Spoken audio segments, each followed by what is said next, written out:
Now, the Balfour Declaration was, in a sense, the keystone in the plinth, the foundation that was laid, which eventually led to the establishment of the Jewish State of Israel in 1948. So I want to begin with a little bit of history and then put it in some context, the Balfour Declaration, and sum up my own thoughts in terms of what could and might have been possible and the missed opportunities, in a sense. The Balfour Declaration was simply, in the beginning, November 1917, a letter written on behalf of the British government by the Foreign Secretary, Lord Arthur Balfour, and addressed to Lord Rothschild, who was representing the Zionists in Britain, the Zionist organization in Britain, indicating to them that the British government would be willing to see that a Jewish homeland is established in Palestine. It was a statement, a letter, a policy, and no more than that. It could have been revoked at any other time. In fact, the weeks following the letter sent to Lord Rothschild, the government of David Lloyd and his emissaries were engaged in secret negotiation with representative of the Ottoman ruler, Enver Pasha, in Geneva, Switzerland, trying to see if they could arrange a separate peace with the Ottomans and get them out of the war so that the Entente powers, Britain, France, Russia, could then concentrate on defeating Germany and the Austro-Hungarian Empire. And it's one of the big ifs. If the Ottoman had gone along with that secret negotiation, what would have happened? The statement that had been released to Lord Rothschild. So in a sense, the Balfour Declaration survived. It was translated later on into an agreement, a treaty, recorded into the United League of Nations Palestine Mandate, and it became then a part of an international agreement backed by the great powers. But there was all that possibility of it being derailed. In 1922, Lord Balfour was in the House of Lords, and there was a motion that was being pushed to reject the Palestine Mandate. When Lord Balfour rose in the House of Lords and he spoke in support of the declaration that bore his name, his biographers have noted that he spoke with a great deal of passion. For the first time, people saw the intensity of his emotion. He was a very private man. He was a bachelor. He was first an academic and a scholar, a philosopher, before he was a lawyer. But on this occasion in 1922, he led the opposition to the motion on the floor. And he said, and I want to quote to you what he said on that occasion in 1922. There was a great deal involved in Britain's sponsorship of the Jews' return to their homeland. This is the ideal in which chiefly moves me, that Christendom is not oblivious to their faith, is not unmindful of the service they have rendered to the great religions of the world, and that we desire to the best of our ability to give them the opportunity of developing in peace and quietness under British rule, those great gifts which hitherto they have been compelled to bring to fruition in countries which know not their language and belong not to their race. The motion was defeated, but Balfour was not the Foreign Secretary. It was now, the Foreign Secretary was Lord Curzon, and what occurred after the defeat of this motion was a release of a white paper which led to the partitioning of Palestine under Lord Curzon and the Colonial Secretary Winston Churchill. And 70+% of historic Palestine, the land east of the River Jordan, was separated from the land west of the River Jordan and given over to Abdullah, son of Sharif Hussein of Mecca, as the Emir of Transjordan. So ironically, the Balfour Declaration was saved, but an Arab state was created, the state of Transjordan, the Emirate of Transjordan, which is now Jordan. And so indeed, there is an Arab state.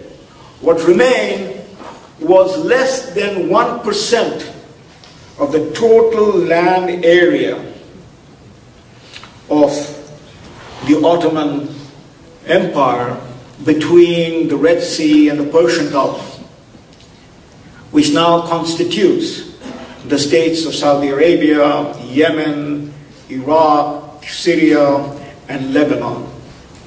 So that 1% remained, and that 1% would then become a matter of great deal of political maneuvering during the interwar years. Okay, so let me just then back up and give you, in a sense, the context of the Balfour Declaration of 1917. The context is that the year 1917 became a very critical year. In 1916, December, a new government in London took power under the premiership of David Lloyd, and there was a pressure now built up to bring some sort of a conclusion to the war on the Eastern Front, that is, with the Ottoman. In 1916, the Arab Revolt began in June of 1916, and the flag was raised by the Sharif Hussein of Mecca. And the British were desperately interested to see that the Arab Revolt succeed and draw down the Ottoman troops in their area so that they could knock out the Ottoman Empire from the war. In the opening months of 1917, the United States entered the war. And so that meant that by the time the United States mobilized and the pressures came on the Western Front, Britain and France were strategically interested to settle the issue in the Eastern Front. So there was a complex set of negotiation that was undertaken by the British in 1916 and 1917. Britain was engaged in what I might call a quadrangular relationship. One with Russia as an allied power in the war against Germany and Austro-Hungary. The other with France, which came to be, in a sense, consummated with the Sykes-Picot Agreement of May 1916. The third with the Arabs, which is to get them to mobilize and raise the flag of rebellion, the Arab Revolt, with Sharif Hussein of Mecca. And only lastly, in September of 1917, a serious engagement began with the Jewish representatives in London, led by Chaim Weizmann, about considering the Jewish claim to establish a homeland in Palestine, a claim that had begun about 2 decades earlier with the work of Herzl, when Herzl published his book, The Jewish State, in 1896, and in 1897, the first Congress of the World Organization took place in Basel, Switzerland. It is interesting to note that it was exactly 20 years between Herzl's launching the campaign for a Jewish homeland in Palestine and the passage of the Balfour Declaration. But what we have to keep in mind, for the British government and the French, there were other priorities, and they were working on those priorities more seriously, with the focus primarily in defeating the Ottoman Empire. If I may just backtrack a little bit over here, again to contextualize, the man most responsible for the Jewish effort to establish a homeland in Palestine was, of course, Herzl. He is singularly responsible. His book in 1896 galvanized the Jewish opinion, the whole idea for 2 millennia that "see you next year in Jerusalem" was translated by Herzl into a practical problem, seeking a practical solution, to which he devoted his life. So between 1896 and he died in 1904, 8 years, his work had brought this issue right into the capitals of the great powers.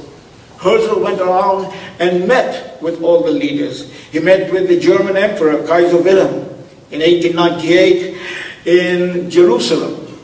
He met with the Sultan of the Ottoman Sultan and the Caliph of Islam, Abdul Hamid II, several times.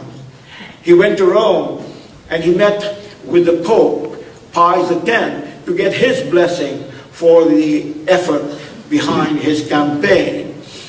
But he didn't go very far. It is the war that changed the situation. Wars have consequences. And great wars, as was the war of 1914-18, would have great and far-reaching consequences. And so it is in the context of that war that the issue emerged, the Balfour Declaration emerged. Okay, the point, am I running out of time or I still have some time?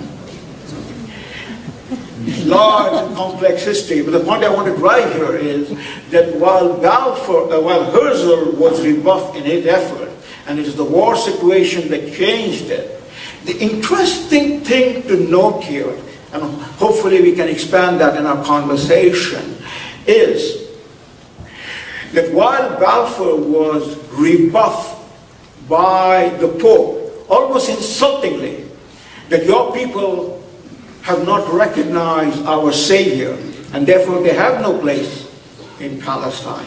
And if they do go to Palestine, then we will have the churches and the priests ready to baptize them. But on the other hand, his meeting with Sultan Hamid, the Caliph of Islam, was, according to his biographers, very warm. The Caliph offered Herzl charter for Mesopotamia. He was reluctant for Palestine, and he was willing to give Herzl and the World Zionist Organization the license for mining natural resources in Fertile Crescent, including oil. And the point here is, the most interesting point, is that from the perspective of the Muslim, the Caliph of Islam, there was no theological objection to the Jews coming back to Palestine. The Caliph knew that in Jerusalem, for instance, on the outbreak of the war, the population of Jerusalem was about 60,000, and 2/3 of that population, over 40,000, were Jews. And that the Jewish settlements on both sides of the Jordan had a population of over 85,000 people. And so, the big question that hangs over our head years later, and all that they've gone through in the 100 years, is what could have happened, might have happened, if instead of the war that the Arabs launched against the Jews in the 1920s, which is continuing right up to this time, they had turned around and embraced the Jews and accepted the Jews have their rights, which the Quran itself testifies to in Palestine.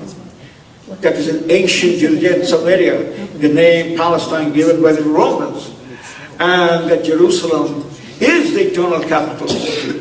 That possibility was very much there, but in the complexity of the situation that emerged, I wrap this up with the observation that Jewish nationalism came into coalition with Arab nationalism, and the result has been disastrous in a sense for the Arabs and the Muslims.